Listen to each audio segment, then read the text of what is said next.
এইটো গুজবাম্পছ মানে ট্ৰেইলাৰটো মানুহবিলাকে যিটো ইনচিডেণ্ট নিউজত দেখিলে তেনেকুৱা নিচিনা এটা ইনচিডেণ্ট। সাগৰ সঁচাকৈয়ে বহুত ডাঙৰ, কেতিয়াবা সাঁতুৰিব পাৰিমনে? এই সাগৰখন সঁচাকৈ বহুত ডাঙৰ, সাঁতুৰিব পাৰিমনে? এজন ল'ৰাই আহি ওপৰলৈ চাই এজাক বৰষুণে মুখ ধুই থৈ গ'ল, গাই দিলে। আমাৰ চকুৰ আগতেই মানে বৰষুণ দি দিছে। জুবিনদাই নিজেও কৈ থৈছে মানে এই কাম কৰি বুলি। জুবিনদাৰ এখন শেষ চিনেমা। মোৰ এনেকুৱা লাগিছে যদিও সৰু কেৰেক্টাৰ এটা কৰিছোঁ, সেই চাঙিখন লৈ যোৱাৰ নিচিনা লাগিছে। ধৈৰ্যৰে চিনেমা হলছবিলাকতো নিজক ভালকৈ ৰাখাৰ ভাল, টিকেটছ নাপালে ভুল ৰিয়েকশ্যন যাতে নাহে। আৰু যে ট্ৰেইলাৰটো চায়ে যিহেতু আৱেগিক হৈ পৰিছে, গতিকে চিনেমাখন চাবলৈ যোৱাৰ সময়ত কেনেকুৱা এটা পৰিস্থিতি হ'ব পাৰে? চালা হাৰ্ট থ্ৰব, তই কেতিয়া ৰৈ যাবি নেকি?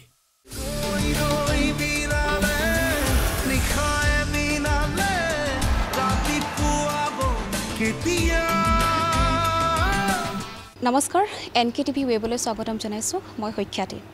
19 ছেপ্টেম্বৰত যি অকল্পনীয় ঘটনা ঘটি গ'ল, সেই ঘটনাৰ পৰা আচলতে কোনো এতিয়া ভালে থকা নাই, কোনো কুশলে নাই। যিহেতু আমি 19 ছেপ্টেম্বৰ অভিশপ্ত দিনটোত আমাৰ হাৰ্টথ্ৰব জুবিন গাৰ্গক হেৰুৱালোঁ। আৰু তাৰ পিছৰে পৰা আচলতে তেওঁৰ ন্যায় বিচাৰি প্ৰতিজন অসমীয়া, প্ৰতিজন জুবিন অনুৰাগীয়ে এতিয়া প্ৰতিবাদ সাব্যস্ত কৰা পৰিলক্ষিত হৈছে। তাৰ মাজতে কালিৰ দিনটোত অৰ্থাৎ 23 অক্টোবৰ দিনটোত ৰৈ ৰৈ বিনালে যিখন ছবি শেহতীয়াকৈ মুক্তি পাবলগীয়া, সেই ছবিখনৰ ট্ৰেইলাৰ মুকলি হ'ল। আৰু সেই ট্ৰেইলাৰ মুকলি হোৱাৰ পিছৰে পৰা সকলোৰে মাজত এক প্ৰশ্ন উত্থাপন হৈছে যে ৰিল কাহিনী আৰু বাস্তৱ কাহিনীৰ সৈতে ইমান মিল কেনেকৈ থাকিব পাৰে? বহু প্ৰশ্ন উত্থাপন হৈছে। তাৰ বাবে আমি উত্তৰ বিচাৰি এগৰাকী অভিনয় শিল্পীৰ ওচৰত উপস্থিত হৈছোঁহি।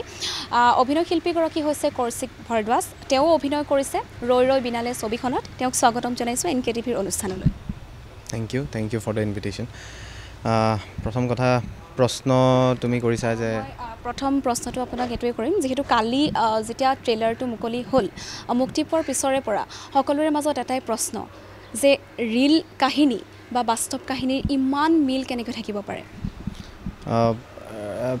মই পটককৈ চিনেমাখনৰ কথা ক'ব পৰা জেগাত মই নাছিলোঁ বুলি ভাবিছিলোঁ প্ৰথমতে, কাৰণ মোৰ আৰু য়শস্বীৰ এটাই ছিকুৱেঞ্চ আছে, বাট এটা ইম্পৰ্টেণ্ট ছিকুৱেঞ্চ হয় চিনেমাখনৰ কাৰণে, সেইকাৰণে প্ৰবলি ট্ৰেইলাৰ তোমালোকে হয়তো আমাক দেখা পালা।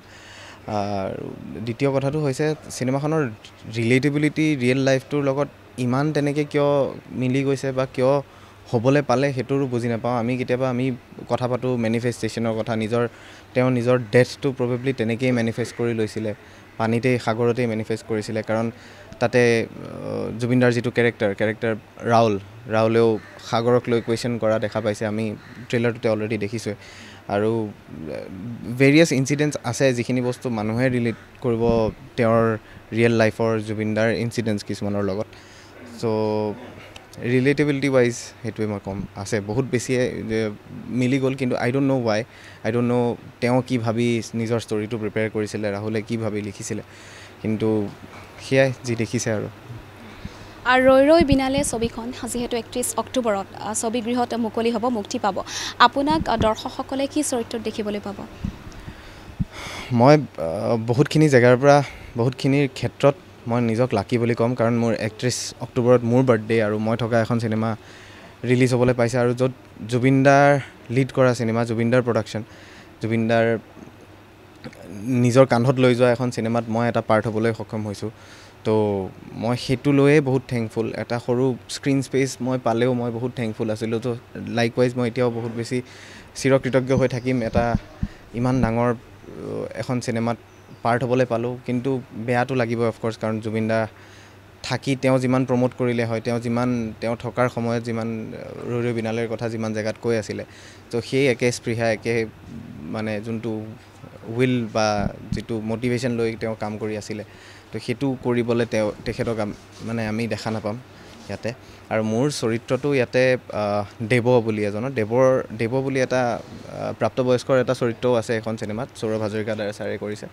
আৰু তেওঁৰ এটা পাষ্ট ছিকুৱেঞ্চ মই য়শস্বীয়ে কৈছিলোঁ, যিটো আমি সেইটো কৰিছোঁ। ৰৈ ৰৈ বিনালে ছবিখনক লৈ জুবিনদাৰ বহুত আশা আছিল। প্ৰায়ে সাক্ষাৎকাৰ হওক বা যিকোনো কেমেৰাৰ সন্মুখত তেওঁ কয় যে ৰৈ ৰৈ বিনালে আহি আছে, সেইখন মই লিখিছোঁ। তেওঁ খুব আচলতে আশাৰে এই ছবিখন লিখিছিল, তেওঁৰে নিজৰে ষ্টৰী, তেওঁ নিজে অভিনয় কৰিছে। গতিকে যিহেতু এতিয়া তেওঁ নাই, এই মুহূৰ্তখিনিত আপুনি ইতিমধ্যে কৈছিল যি স্পৃহা হ'ব লাগিছিল বা যি আনন্দ লাভ কৰিব লাগিছিল সেইখিনি নাই। তেওঁ অসমীয়া ইণ্ডাষ্ট্ৰিটো আগুৱাই নিবলৈ বিচাৰিছিলে। তেওঁ ফাৰ্ষ্ট যেতিয়া মিছন চাইনা ওলাইছে সেইটোতো এটা নিজৰ গ'ল আছিলে, আমি কোটিৰ ঘৰত অডিয়েঞ্চে আমাক পইচা দিব পাৰিব আমাৰ অসমখনে। তেওঁ অসমক প্ৰুভ কৰি দেখুৱালে যে আমি কৰোৰ ক্লাবলৈ যাব পাৰোঁ। তাৰপিছত এতিয়া এইখন শেহতীয়া লেটেষ্ট বা লাষ্ট আৰু এখন তেওঁৰ চিনেমা যে আই হোপ তেওঁ যোনটো চিনেমাৰ উদ্যোগটোক আমাৰ অসমৰ চিনেমাৰ উদ্যোগটোক এনেকুৱা এটা গিফ্ট দি থৈ গৈছে যোনখন মানে যদি দৰ্শকে চাই যদি ভালকৈ চলে সেইখন এটা বেলেগ এটা আমি টেনজেণ্ট অসমীয়া চিনেমাই পাব, বেলেগ এটা নতুনকৈ নতুন আৰম্ভণি এটা তেওঁ অসমীয়া চিনেমাক কৰি থৈ যাব যদি আমাৰ অসমৰ সকলো ৰাইজে আদৰি লয় চিনেমাখন। গতিকে চাব বুলিতো অফক'ৰ্ছ আশা কৰিছোঁ, কাৰণ জুবিন দা আমাৰ নিজৰ হাৰ্টথ্ৰব, ইয়াৰ আমঠো। তো মই ৰিকুৱেষ্ট কৰিবলগীয়া যাতে সেইটো হোৱাৰ কোনো কথাই নাই। সেইটো মই দৰ্শকসকলক ক'ম যে ৰৈ ৰৈ বিনালে আচলতে প্ৰমোশ্যন কৰিবলৈ আমি অহা নাই বা তেওঁ কৌশিক দায়ো কোনো ধৰণৰ প্ৰমোশ্যন কৰা নাই, যিহেতু এই ছবিখন জুবিন দাৰ সৈতে ৰিলেটেড বা জুবিন দাৰ আশা আছিল। গতিকে এইখন প্ৰমোশ্যন নকৰিলেও দৰ্শকসকল যাব চাবলৈ, আমি সকলোৱে জানো। আৰু সকলোৱে কৈছে যে ট্ৰেইলাৰটো চায়ে যিহেতু আৱেগিক হৈ পৰিছে, গতিকে চিনেমাখন চাবলৈ যোৱাৰ সময়ত কেনেকুৱা এটা পৰিস্থিতি হ'ব পাৰে অনুৰাগীসকলৰ মাজত জুবিন দাৰ? সেইটোতো আমি কেতিয়াও ইমেজিন কৰিব নোৱাৰোঁ বাৰু। অফক'ৰ্ছ মানুহবিলাক বহুত এফেক্ট হ'ব বা চিনেমাখন দেৰ ইম'চনেল এনেকুৱা পইণ্টছ পাব পাৰে য'ত কানেক্ট কৰি জুবিন দাক লৈ পেলাই ভাগি পৰিব পাৰে। কিন্তু মই থ্ৰু তোমালোকৰ টিভি NK TV মই ৰিকুৱেষ্ট কৰিব বিচাৰিছোঁ যে প্ৰথম কথা, যেতিয়া চিনেমা হলবিলাকত অফক'ৰ্ছ আমি এতিয়াৰ পৰাই বুকিং যেতিয়া অ'পেন হ'ব তেতিয়াৰ পৰাই বহুত ভিৰ হ'ব।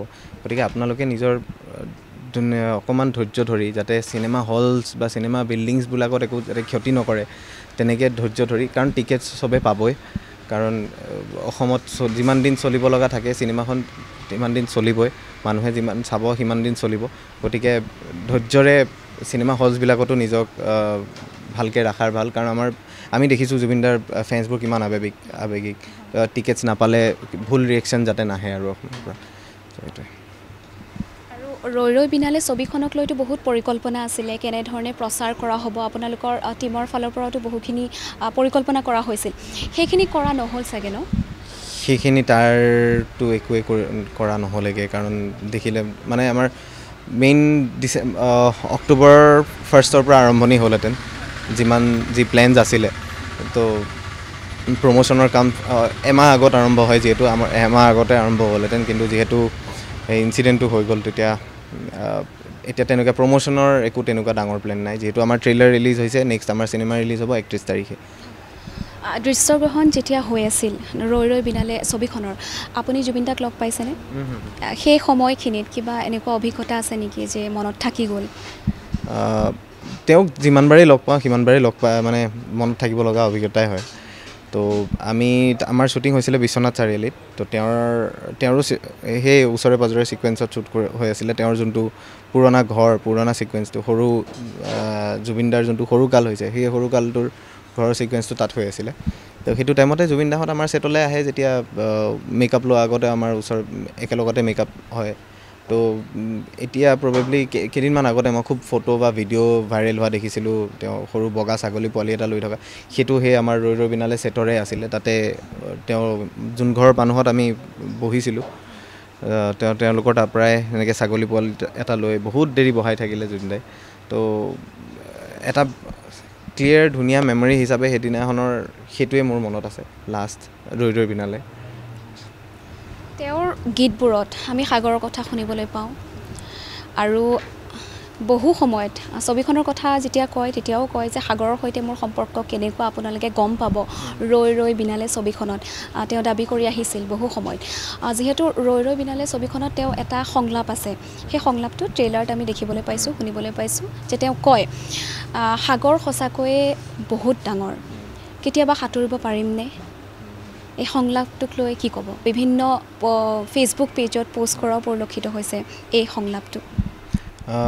সংলাপ এইটোৱে নহয়, প্ৰবেবলি আৰু দুটামান সংলাপো একেলগতে, যিখিনি বস্তু মানুহে বহুত মানে সেই মিম বা তোমাৰ চলিছে, কাৰণ মানুহে ৰিলেট কৰিছে। মানুহে জুবিন দাক সাগৰৰ ইনচিডেণ্ট এটাত জুবিন দা ঢুকাইছে, তো জুবিন দা সেই একেই সাগৰক লৈ কুৱেশ্যন কৰাৰ কাৰণে ৰিলেট কৰা দেখিছে। আৰু এটা নেক্সট পলিটিক্স ৰিলেটেড যোনটো ডাইৰেক্ট আৰ্টিষ্টৰ কথা কয় যে আৰ্টিষ্টৰ এটাই পলিটিক্স ৰজাৰ লগত নহয় ৰাইজৰ লগত সেই কথাটো লৈও খুব কথা চলিছে সেইখিনি বস্তু যেতিয়া মানুহে কিবা বস্তুটো চলে কেতিয়া যেতিয়া মানুহে এগ্ৰী কৰে তো মানুহে সেইখিনি বস্তুত তেওঁৰ লগত সদায় এগ্ৰী কৰি আহিছে পলিটিক্সৰ এগেইনষ্টত থকা মানে ৰাইজৰ এগেইনষ্টত কাম নকৰা তো সেইটো কাৰণেই আৰু মিমছ বুলি নকওঁ এতিয়া মুঠতে তেওঁক ৰিলেট কৰা মিমছ বুলি নহয় মিম পেজ থাকে ন সেই পেজসমূহত আমি দেখিবলৈ পাইছোঁ তো তাৰ মানে সেইটো লৈ মই বেলেগকৈ ক'বলৈতো নাযাওঁ মানে এভৰি টাইম মানুহে যিমানবাৰ ৰিলেট কৰা দেখিছে বস্তু মানুহখিনিয়ে শ্বেয়াৰ কৰিছে ইভেন আচুৰ্যদাই তেওঁক উঠাই অনা যোনখন এখন মুখৰ যিটো জেষ্টাৰ হৈছিলে সেই জেষ্টাৰটো আগৰ এই যোনখন আমি ৰিয়েল ইনচিডেণ্টৰ যিবিলাক ফটোজ পাইছোঁ সেইখিনিৰ লগতো মানুহে ভাইৰেল কৰা দেখা গৈছে তো সেয়াই আৰু বাকী মানুহে এইটো গুজবাম্পছ মানে ট্ৰেইলাৰটো মানুহবিলাকে যিটো ইনচিডেণ্ট নিউজত দেখিলে তেনেকুৱা নিচিনাই এটা ইনচিডেণ্ট নিজৰ ট্ৰেইলাৰটোত নিজৰ চিনেমাখনৰ নিজৰ সপোনৰ চিনেমাখনৰ ট্ৰেইলাৰ এটাত দেখা পালে তো মানুহখিনি আৱেগিক হোৱাটো স্বাভাৱিক যিহেতু আৰু কেৱল ট্ৰেইলাৰ বুলি নহয় এই অভিশপ্ত দিনটোত যিদিনা ঘটনাটো ঘটিছিল তেতিয়াৰ পৰা কিন্তু কোনো ভালে নাই বৰ্তমানেও কেঁচা ঘাঁহ এটুকুৰা লৈ থকা দি আছে বুকুত সকলো অসমবাসীয়ে আৰু অনুৰাগীসকলৰ কথাটো আমি ক'বলৈ গ'লে সমাধি ক্ষেত্ৰত এতিয়াও ৰাতি 1-2 বজাতো অনুৰাগী থাকে আৰু সমাধি ক্ষেত্ৰলৈ আহিলোঁ যিহেতু মই এটা প্ৰশ্ন সুধিম সমাধি ক্ষেত্ৰত SOP জাৰি কৰিছে ৰাজ্য চৰকাৰে যে সকলো সময়তে অনুৰাগীসকল যাব নালাগে এই কথাটোত আপুনি কি মতামত আগবঢ়াব সময়টোক লৈ মানে মই বেলেগকৈ মতামত বঢ়াব নিবিচাৰোঁ কাৰণ এইটো প্ৰবেবলি চৰকাৰে নিজৰ আণ্ডাৰত ৰাখিছে সেইকাৰণে চৰকাৰে নিজৰ SOP দিছে কাৰণ কিন্তু মই হওক বা আমাৰ এইটো লাইনত কাম কৰা যিমানখিনি মানুহ হওক আমি কাম কিন্তু শেষ কৰি আমি 1-2 বজাতে গৈছোঁ কিন্তু আমি তাতে মদ খাই তাতে গৈ বহি মদ খোৱা নাই কেতিয়াও তো সেই মাতলামিবোৰ নকৰা হ'লে প্ৰবেবলি আমি এতিয়াও ৰাতি 3-4টাত তেওঁৰ তালৈ যাব পাৰিলোঁ তেওঁৰ তালৈ যোৱাৰ আমাৰ কাৰণ হৈছে কি তেওঁ মানুহজন এক্টিভ থাকে সদায় ৰাতি সদায় 12-1টাৰ পিছত মানুহজন বিৰাট এক্টিভ হয় আমি যিমানবাৰ লগ পাইছোঁ গুৱাহাটীত সিমানবাৰ আমি ষ্টুডিঅ'লৈ গ'লেও মানে ৰাতিয়ে লগ পাওঁ তো সেইটো কাৰণে ৰাতি গৈ ভাল লাগে বা মই পাৰ্চনেল এক্সপিৰিয়েঞ্চ শ্বেয়াৰ কৰিব বিচাৰিছোঁ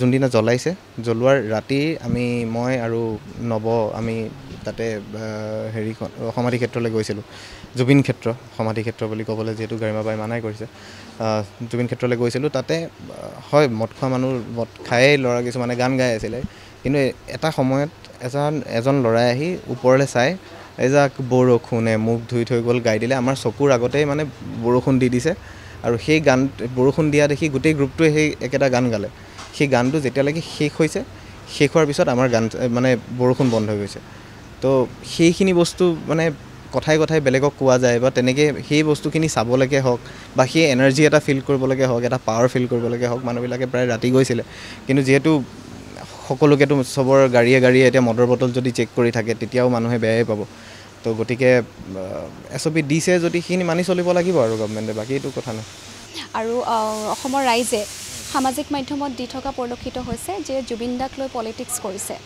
ৰাজনৈতিক দলসমূহে পলিটিক্স কৰিছে বুলি কৈছে আপুনি কি ভাবে জুবিন দাক লৈ পলিটিক্স কৰিছেনে বা কৰিছে নেকি পলিটিক্স কিন্তু হৈছে পলিটিক্সটো জুবিন দাক লৈ বুলি কোৱা নাই এইটো এখন গোটেই পৃথিৱীখন অপৰচুনিষ্টিক হয় অপৰচুনিটি যোনে য'ত বিচাৰি পায় নিজৰ কাৰণে নিজৰ ভালৰ কাৰণে যোনে য'ত বিচাৰি পায় তাতে এডভান্টেজ ল'বলৈ চেষ্টা কৰে মই ৰুলিং পাৰ্টি অপজিশ্যনৰ কথা নকওঁ মানে আমি যিমানখিনি পঢ়ি শুনি ডাঙৰ হৈছোঁ আমি যিমানখিনি এছেছ কৰিব পাৰোঁ তাৰ সেই অন ডেট বেচিছ মই যদি চাবলৈ যাওঁ যে সকলোৱে পলিটিক্স কৰিছে তো সেইখিনি বস্তু কমকৈ কৰক মানুহৰ চকুত নপৰাকৈ কৰক ইমান বিৰাট বেয়া লাগিছে কিছুমান বস্তু দেখি এতিয়া মই পইণ্ট বাই পইণ্ট ক'লে বস্তুটো ভেৰি পলিটিকেল হৈ যাব বা মই কোৱাটো ভাল কথা নহ'ব কিন্তু হয় পলিটিচাইজ হোৱা দেখিছোঁ বস্তুটো কিন্তু আমি আশা কৰোঁ সোনকালে জুবিনদাৰ কি হৈছিলে ইনচিডেণ্ট ন্যায়ৰ নামত আমিতো কোনোবা মৰা নিবিচাৰোঁ ন্যায়ৰ নামত আমি কাৰোবাৰ কিবা অনিষ্ট হোৱাৰ নিবিচাৰোঁ ন্যায়ৰ নামত আমি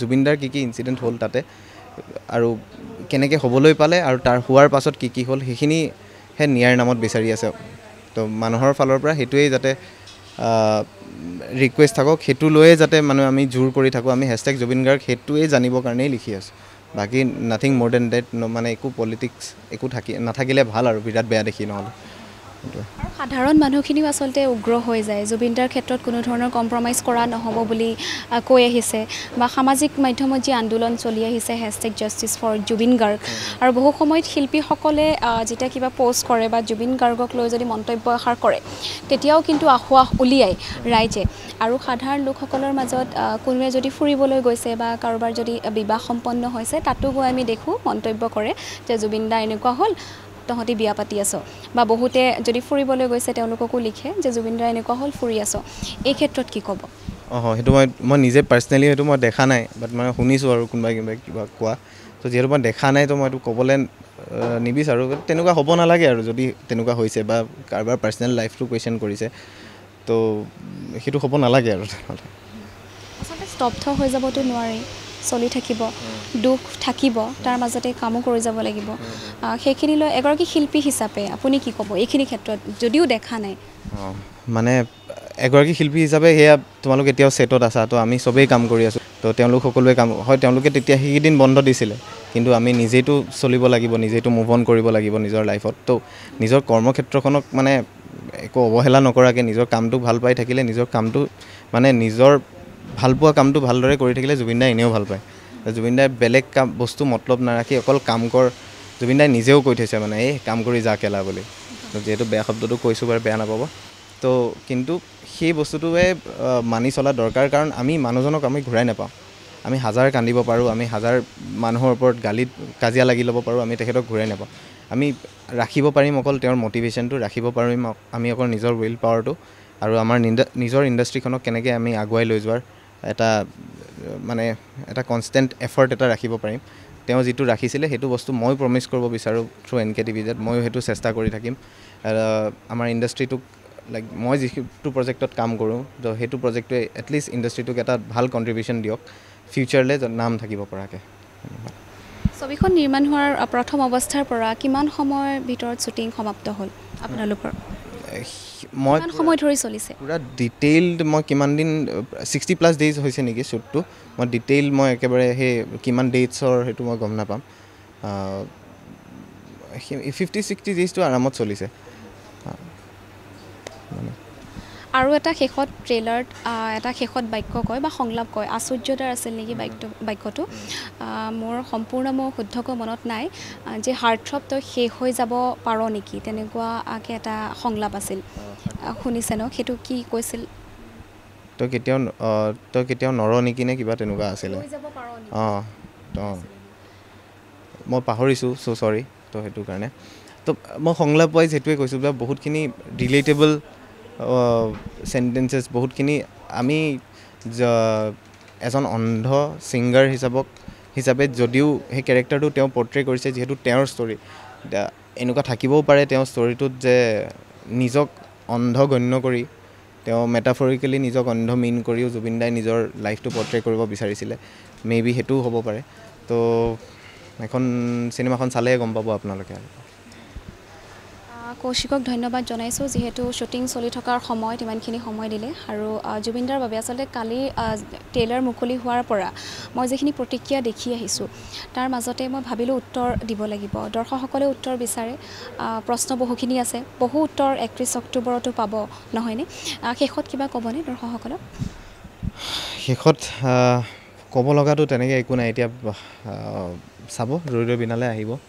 চাব আশীৰ্বাদ ৰাখিব আমাক অফক'ৰ্ছ জুবিন দাৰ এখন শেষ চিনেমা তো মোৰ এনেকুৱা লাগিছে যদিও সৰু কেৰেক্টাৰ এটা কৰিছোঁ সেই চাঙিখন লৈ যোৱাৰ নিচিনা লাগিছে কিন্তু মই লাকি মই ইয়াছে আমিকেইটা লাকি যিহেতু এটা চিন কৰি আমি যিহেতু ট্ৰেইলাৰটো ওলাবলৈ পাইছোঁ তো আই এম থেংকফুল আৰু অসমবাসী ৰাইজক আহ্বানে কৰিব পাৰোঁ আৰু কাৰণ চিনেমাখন চাব আৰু যাতে ধন্যবাদ জনাইছোঁ আৰু ইয়াৰ লগে লগে অনুষ্ঠানৰ পৰা মই সুখ্যাতে বিদায় লৈছোঁ আপোনালোকেও চাব 31 অক্টোবৰত আমি আচলতে অনুৰোধ কৰিব নালাগে প্ৰত্যেকেই চাব সকলোৱে আহিব আমি জানো আৰু শুভকামনা থাকিল এই ছবিখনৰ জৰিয়তে আমি পুনৰবাৰ জুবিন গাৰ্গ দাক শ্ৰদ্ধাঞ্জলি জনাব পাৰিম ইয়াৰ লগে লগে অনুষ্ঠানৰ পৰা বিদায় লৈছোঁ চাই থাকিব NKTV+।